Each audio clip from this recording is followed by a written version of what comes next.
and welcome back to Shift Happens. I'm Elena. And I'm Ariana. And today we're going to be talking about the lovely race that we just had, the Australian Grand Prix. Now, for many of the people who are listening, you're probably in the United States. So the race was like at midnight, which is very unusual for us.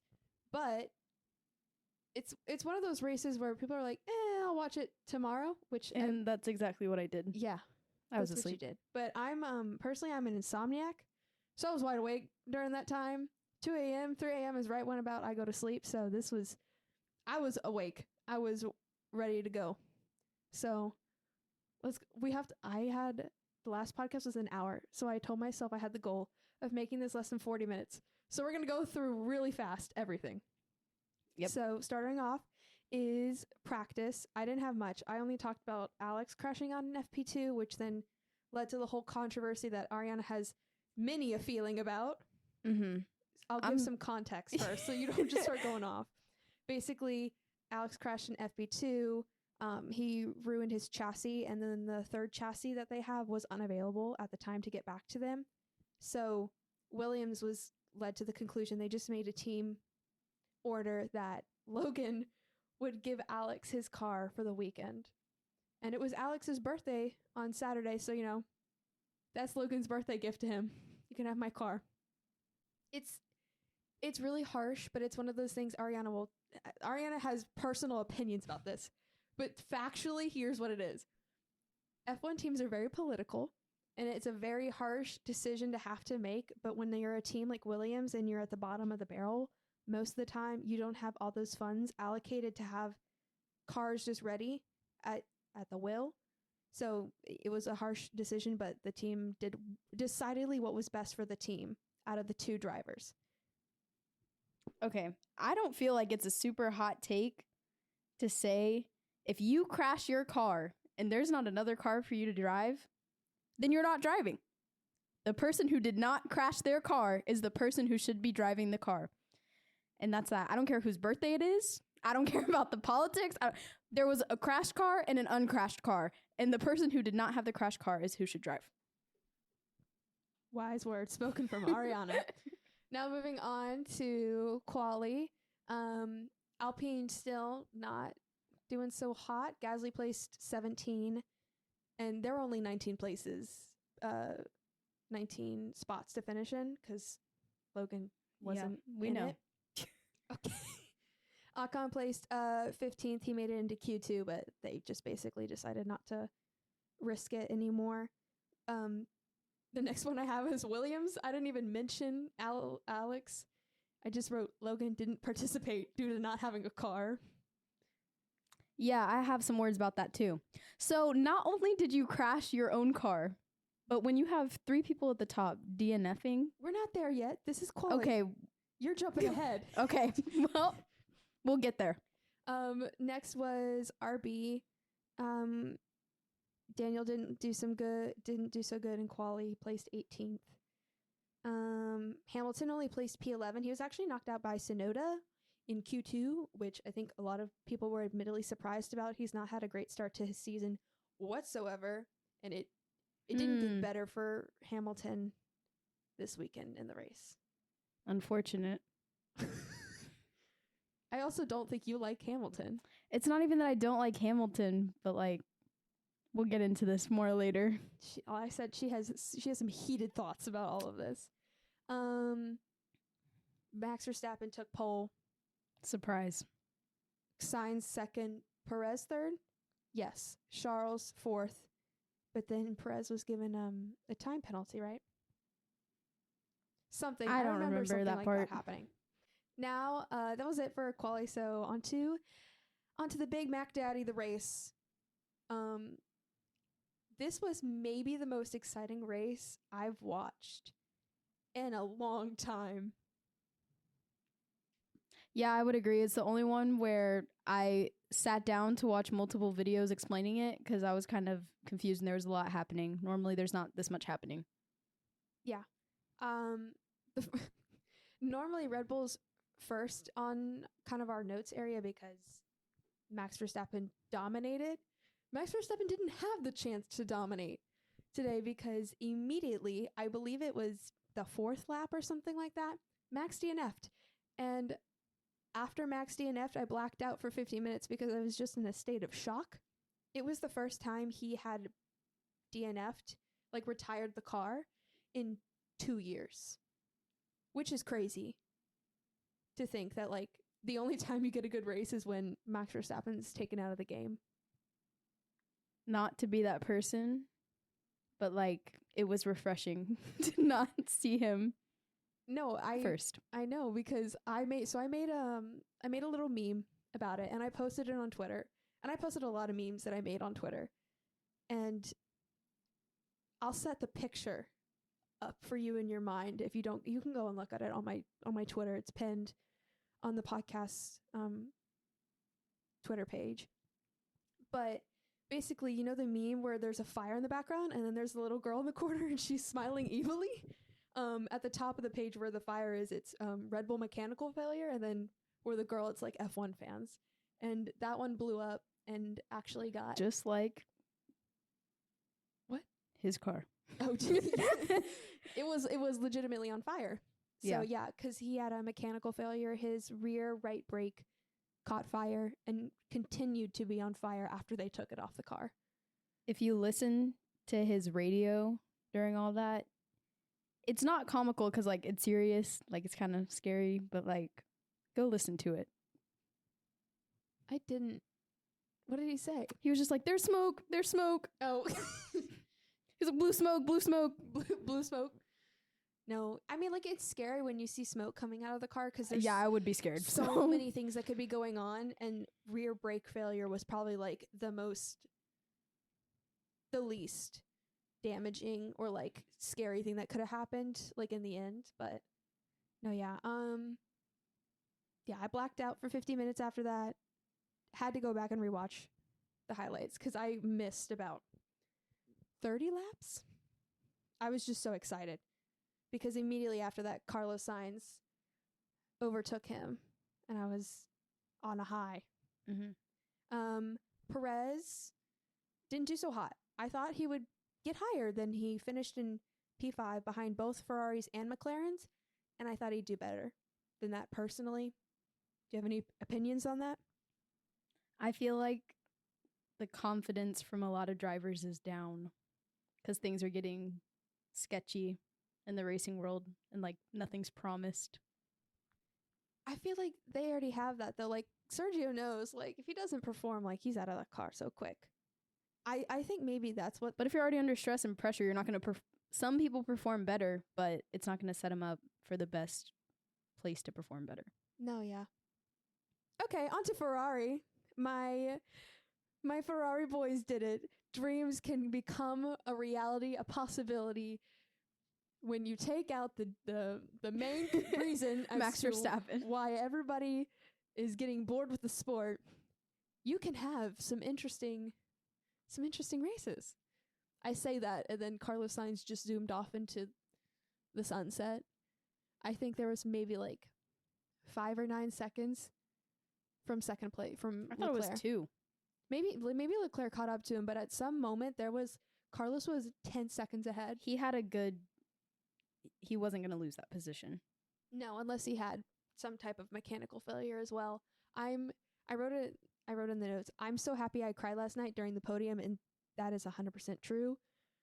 I got out of my bed and started dancing around to the Italian national anthem. Oh my gosh. You only get to hear it once in a blue moon. And it was beautiful, and it was nice, and it was a refresher from the Dutch anthem that is ingrained in all of our memories. I saw it and just knew that Elena was going to freak out. I did. That was my reaction. I did. Apparently, with Carlos Sainz's appendix removed, he is Usain Bolt. He has decided he's on another level. I think that also has to do with the fact that he doesn't have a seat next year. Yeah. He's preparing everyone for what type of performance they could have if they decide to sign him. No, literally. So yeah, Carlos overtook Max Verstappen on the second lap.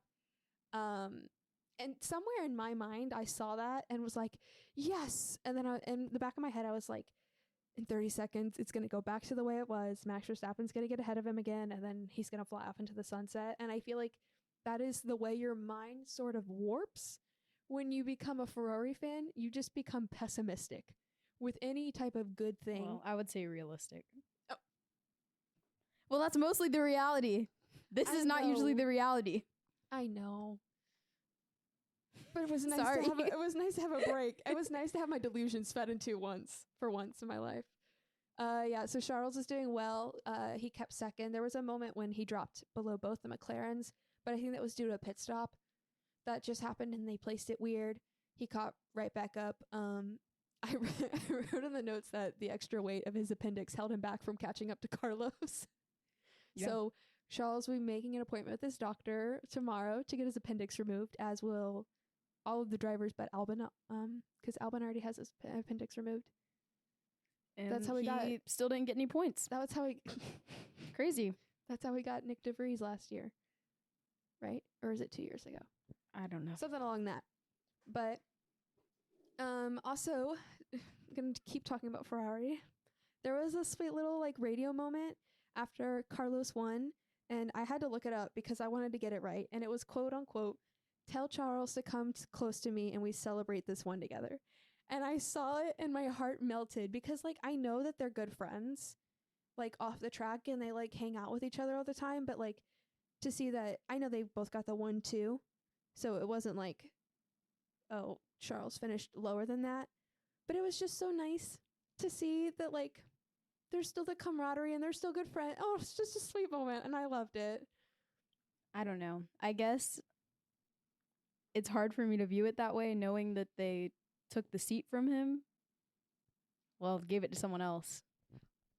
When Lewis Hamilton comes to you and knocks on your door and goes, "Hey, can I race for you guys next year?" You're going to say no to him? It's not even that. You're going to say no? It's not that I'm going to say no. It's just that I probably would still be wanting to win, but less of team player camaraderie. I'd be like, yep, I won. But then who's signing? That gives you a bad reputation in the sense of like, oh, you're petty. Like drivers have to keep face, but also like Carlos Sainz has never seen petty in my life. Like he's a good person. I don't think Max has the best reputation and no one cares because he's fast. Well, it's because he's Max Verstappen. If you're fast and he's fast. He's fast, but he's not Max Verstappen. Just saying. Moving on to the next one I had was Aston Martin. Because then you deep dived into the last lap. But before I get into that, they had a double point finish. Stroll finished ahead of Alonso like after the race change because Alonso was given a penalty. But before that, Alonso actually had a really difficult week, and apparently he was bottoming out a lot on the track through practice and qualifying, and he was kind of messing up the under side of his car or something like that.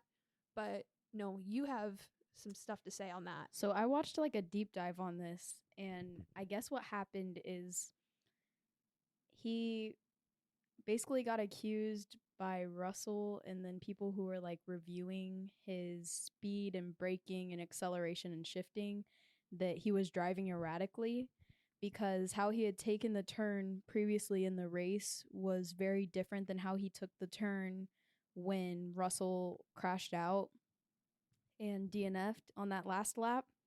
So he kind of put out a statement that was basically like, I'm a driver and like he's driving competitively, which like that's what you have to do to win. So yeah, but I guess Alonso's supposed move basically caused George to crash out. He veered off the track, and I guess he lost. I read something in an article that he veered off the track, and he understeered, and basically caused him to spin.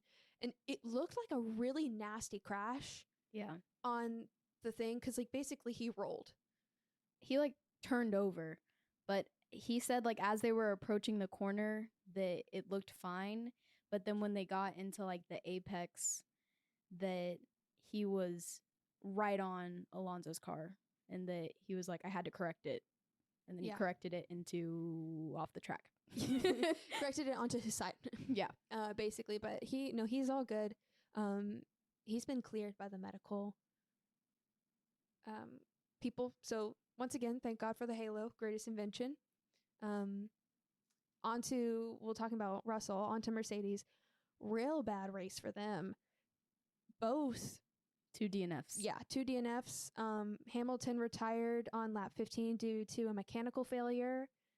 I was shocked. I was like, oh, I guess we're just Verstappen's out, Hamilton's out. And then I got really nervous because I was like, if one of the Ferraris gets taken out, I'm going to be so sad.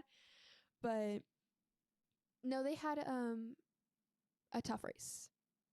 I think I don't know. I feel like they're still understanding their car or trying to make it better because they're in that rough spot after coming off of 8 championship wins. And I know like it's been 3 years of Max Verstappen dominating, but I think they're still in that like denial phase that like they're not number 1 or number 2 anymore. And I feel like now they're holding on for number 3 and number 4, and it's like slowly slipping away from them, which is why I see Lewis Hamilton getting out of there. I guess. I mean, I get it. Like if you can't go to the number 1 team, you were the number 1 team. Someone else replaced you. You can't, you probably shouldn't be on the other team that just beat you. So you go for the second best team, Ferrari. I guess. I think it'll be an interesting season next year, right? Is when he goes. Yeah. Yeah. That'll be interesting. Yeah. I think things will definitely be shifting very soon. Shift happens. Oh, on and off track. Talking about teams still being like best of the rest, McLaren actually was a really great race for them. Piastri's home race. They finished 3rd and 4th. Lando was on the podium. Things are definitely looking much better for them compared to last year. They're getting their groove back. They're definitely, I would say, if you talk about the big 3, it's Red Bull, Ferrari, McLaren. They're the only people who seem to be, fighting for those 2nd, 3rd, 4th, 5th, 6th type of situation, because we know first is taken majority of the time. So, actually for a minute there, Piastri was ahead of Lando, and I got really excited because I was like, oh, are they going to let him have a podium at his home race? And then the team radio order came on and they're like, let Lando pass through. And I was like, it's his home race. Like, let the guy have a win. Yeah, that's kind of fake, but whatever. I know a lot of people love McLaren. I like Piastri, not a huge fan of Lando. Personal opinion, he just reminds me of a whiny baby. It's all too much for little Lando Norris. See, there's funny moments and like there's that stuff. There's just something off about Lando Norris that irks me. And maybe it's just something weird in my brain that I've just never liked him. I don't know. I feel like most of the teams don't have my heart. Not even Williams has my heart. I just like Logan Sargent. She just is in love with him. I wouldn't say I'm in love with him. She brings him up every race. Every time that a race is done, she's I like that he's American. She's like, how did Logan place? And I'm like, not well. I don't know what you expected me to say. P5? Like, I like Williams because they brought in an American driver, but that's I love it. how you say that, but you don't like Haas, who's Well, the American team. Is Logan Sargent Florida man driving for them? No. There Just you go. saying. So yeah, it was McLaren's doing well. On to a team who has kind of just been the laughing stock. It's on at least on like F1 Twitter. This is 3 races in a row that they cannot seem to do a pit stop to save their lives. Last race, it took them 52 seconds to do a pit stop. That's embarrassing. This race, nut bolts were flying all over. Like, it's always Valtteri Bottas's front left wheel that is just either stuck, doesn't want to go on, or nut bolts are flying all over the place. Basically, they're just having a little nap and a coffee break while they're getting their tires changed. So, not great for them. They didn't place well either, but this is supposed to be the setting where they're shifting things around to get ready for Audi. And if this is what Audi's coming into this isn't a great base No. for them. So don't know what's going on over there, but it's not good. Then on to another team who's not doing well, Alpine. They're basically imploding from the inside. They had better results today, at least with Gasly. Ocon finished, I believe, dead last. And then That's impressive. yeah, P17? Yes. Gasly. I thought it was 16. I don't know. Maybe it was 16. 3 people DNF'd and they started with 19.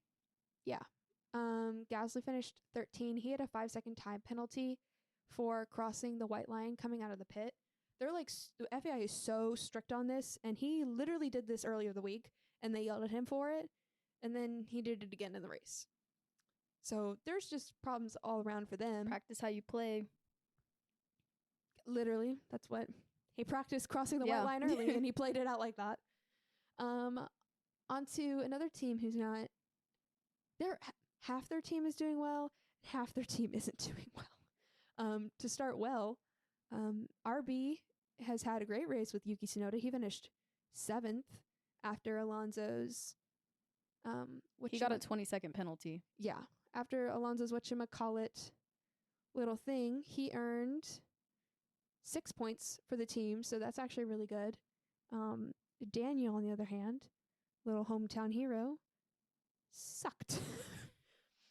He makes it so hard to be a fan because I root for him all the time, and I just feel like I don't reap any reward. This might be a hot take, but I genuinely think the only reason they brought him back is for like fan servicing. Well, that's why he's all over their Instagram. But that's what they were doing already when he got taken out. He was just doing fan service, and that's like a big blow to a driver to be like, we're going to keep you around because the fans love you, and that's all you're going to do, and you're just going to be on camera. But, like, besides that, he was in the sim a lot last year getting ready for this because they were like, hey, if you can actually show us that you're doing well. And apparently he was doing really well in the sim, and then they put him back in the car, and he's just, I don't know what it is. He's just not feeling it anymore, I guess, but Daniel started dead last. Actually, his pace was really well in the race, but the tire degradation was really heavy, and he basically just started falling off. So he couldn't capitalize on the pace. He was just a little too far back to get up into the points, and so it was just kind of a mediocre race for him. Now we're getting into the part that Ariana's been waiting for. Yeah. We're going to talk about Ariana's going to talk about Williams. Yes, we're all I am. going to sit here and we're going to listen to her. Listen. She has I'm going to give her a 7-minute. 7 minutes. I don't think I minute? need that long. Okay, well your cutoff time is 7 minutes. Okay. You won't go that long, but I'm kidding. I'm giving you 7 minutes. A restriction. So I understand. before she gets into that, I'll just say one thing. The tire degradation was super duper bad for Williams, and Albon could not keep up with either of the Hasses, and that is why he didn't get points. So go. Okay, listen. I don't care about any of that. If you crash your car and they give you the opportunity to drive someone else's car and make them sit out for the race, and then you fail to get in the points even when 3 of the top people DNF, what was the point?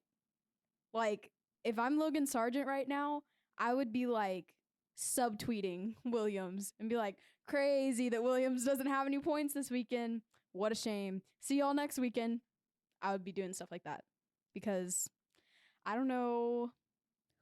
Well, I mean, I guess I understand that it's about the politics and whatever else, but if I'm Logan Sargent, I would be so mad. And then I think depending on how he handles these types of things, he'll either do really well in the next race to try to like prove himself, or it just destroyed his confidence for no reason, for them not even to get any points. Just a bad move. I think that was a horrible, horrible take, but good thing I don't get paid for thinking.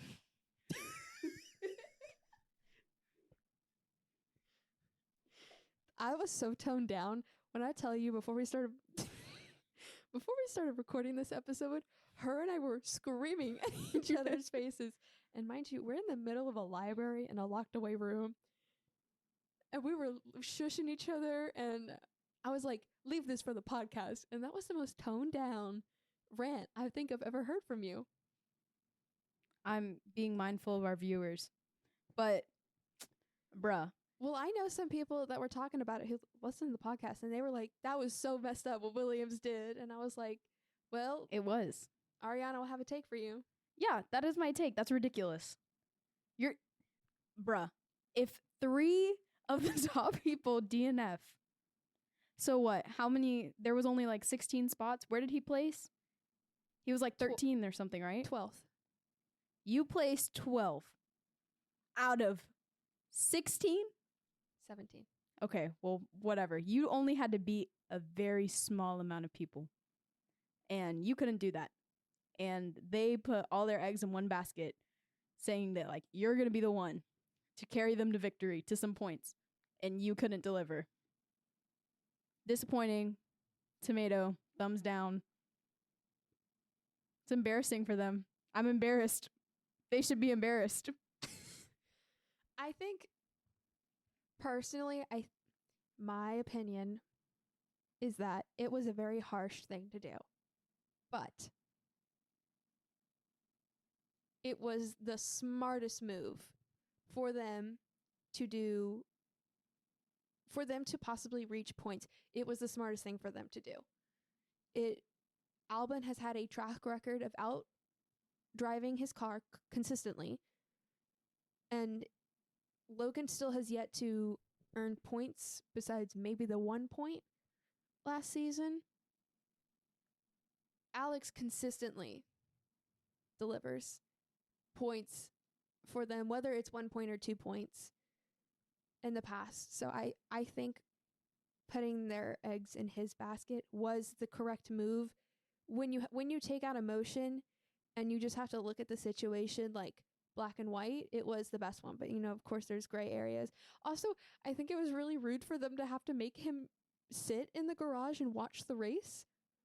He stayed and watched the race. And I was like, that was a little, I personally, if I was like, okay, fine, like, I understand the team, I wouldn't have stayed and watched the race. That man either doesn't have dignity, or his self-esteem is so low, or they paid him to stay and watch the race in the garage. I mean, they were also using a bunch of his like pictures and videos and stuff and posting it leading up to the race. And I commented on it. I was like, this aged like milk, bruh. Like, why are y'all posting him acting like, oh, we love Logan. We love Logan. And they kept posting stuff with like fans in his picture. And I was like, y'all literally, like, you are the reason he's not racing. He didn't crash his car. Y'all took it away. Yeah. A real tough situation. But who knows? Maybe Alex will crash his car again. And then they'll be like, yeah, try again. Sorry. We can't give it to you a second time.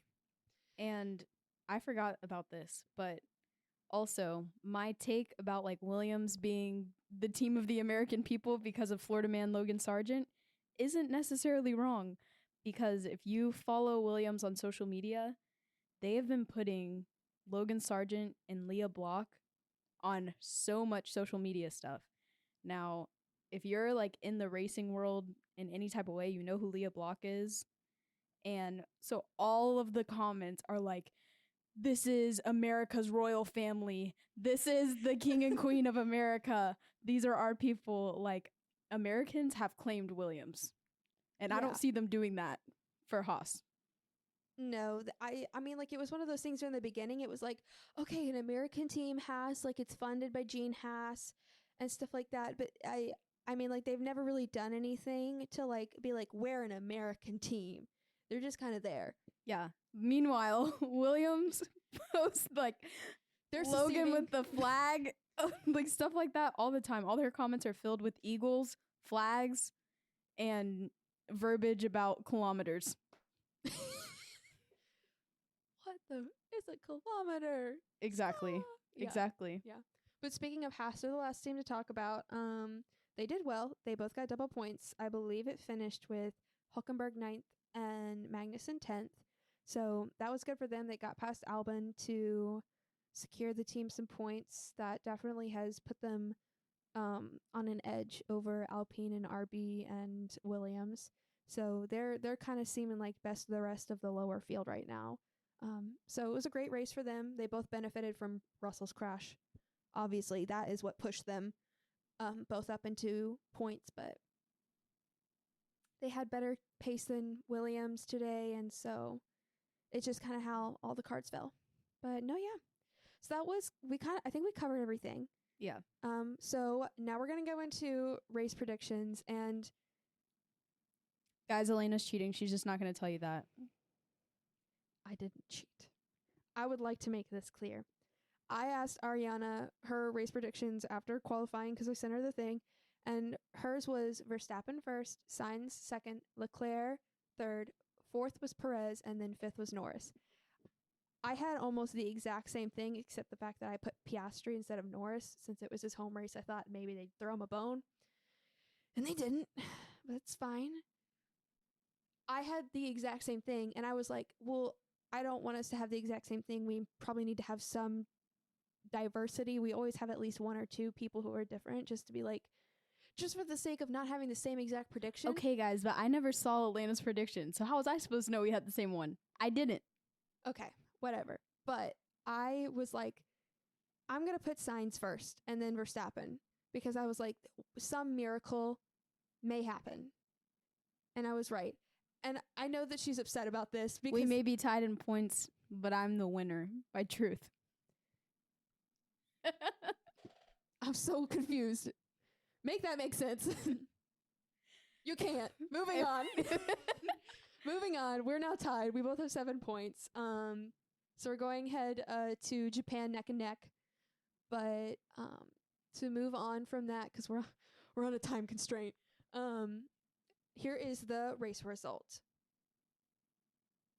First Sainz, second Leclerc, third Norris, fourth Piastri, fifth Perez, sixth Stroll, seventh Tsunoda, eighth Alonso, 9 Hulkenberg, 10 Magnussen, 11 Albon, 12 Ricciardo, 13 Gasly, 14 Bottas, 15 Zhou, 16 Ocon, and then we had a DNF from Russell, a DNF from Hamilton, a DNF from Verstappen, and then a DNS from Sargent.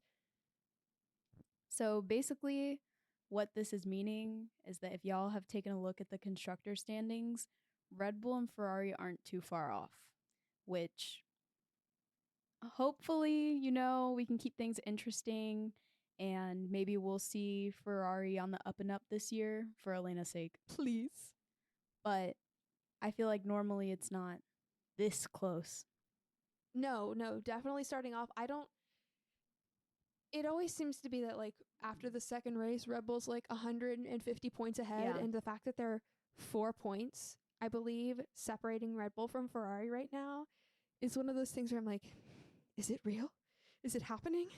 And then my head just starts making theories and delusions and crazy things in my head where I'm like, maybe one day. And Y'all should see her TikTok For You page. I made a TikTok last night and it's really, really bad. And I'll show it to you after. Okay, so now we're in that area where we just talk about whatever. So I kind of mentioned it earlier, but one of my tweets, the one that I talked about, the one I made with the fire and Red Bull mechanical failure, it got on the funniest tweets of the Australian Grand Prix YouTube video for P1. And when I tell you that P1, they used to be at WTF1, that was like their company before they sold it. Besides my dad, who like made me watch F1, they are the people who actually like got me really invested in Formula One and being interested about all the things that are happening. And actually, they're the ones who inspired me to make the podcast, because I was like, I want to do that. I want to talk about it. So to have the fact that Matthew Gallagher liked my tweet and then put it in the video, and I sent it to everyone I knew. That's true. I screen recorded it and to literally send it to everyone I knew. And I can now die peacefully knowing that I got my tweet liked and it made it onto a YouTube video. I'm literally grinning right now so hard because I feel like I've been recognized and now I'm done. She's fangirling. I am. Maybe he'll listen to the podcast or their viewers. Our at was in it. Someone also said that. I know when he said shift happens podcast, and I was like, oh my Lord. I was like, maybe he'll listen to it. If you're listening. If we get Matthew, if you're listening to this, hi. Hi, Matt. Hi, Tommy. Hi, Frank. That's Tommy's dog. Okay. Thanks for listening. You're probably not, but if you are, hi. Just in case. Hi. Okay. And if you're new here, what's up? Okay, so off on that tangent. Ariana wants to talk about signs. Okay. Hear me out. If my team publicly announces, okay, we're taking a different driver, and I don't have a seat signed, I'm going to be popping off, which he's doing. He's winning. Yeah. So, it kind of, if I was Ferrari, I would be like, did we make the right decision? I also made a meme about that and put it on the Twitter. And if I were him, similarly to like the Logan thing, I would be tweeting. I'd be walking around like, hey, y'all looking to sign? I would just be stirring up drama. Drive to Survive would be so interesting if I was a racer. If you were an F1 racer and Drive to Survive was the thing when you were, oh my God, you would be their little cash cow. I would be the Ricardo, but I would be more talented. No. I'm speechless. I'm kidding, guys. They've done this for their whole lives. And my driving is mildly impressive at best. Okay, well, we're running out of time, so I'm going to really quickly go through. The next track is Japan, which will be April 5th through 7th. Once again, I got all these stats from the F1 website. So the first Grand Prix held was in 1987. It's 53 laps. It is 5.807 kilometers. Don't know what that means in American units. Yeah, this is America. I got it from the website. They don't give American units. The race distance is 30.471 kilometers, which I know is longer than Australia. And then the lap record is currently a minute 30.983 by Lewis Hamilton in 2019. And then it's a high-speed track, and it has a little crossover. I'm scared of bridges. They're basically on a bridge, and then there's a certain part of the track where they go under the bridge, and I like that part of the track. I think it's one of the unique factors about it. I think that would scare me. Well, they're over it in 0.2 seconds, so you're not on the bridge for long. 0.2 seconds of my life. You're not you driving a F1 car at 200 miles per hour over a bridge? Yeah. Yeah, that part not scary. The over the bridge part, I'm scared. Oh my gosh. And they also have like a really like you know how in London there's that Ferris wheel?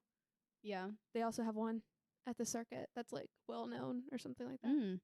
Maybe we should go. But no, yeah, this track had a lot of controversy last year. It really rained bad and something happened and they brought a tractor out on the track while the drivers were still on it, and that was a big no-no boo-boo, and a lot of the drivers were quite outraged about it. So there's a little bit of controversy there.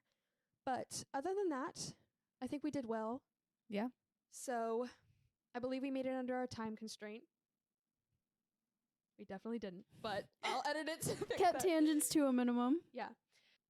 So that was it. Thank you for listening to Shift Happens. Tune in next time to hear us talk about all things cars and F1. Have a fantastic week and happy Easter. Happy Easter. Bye, guys. Bye.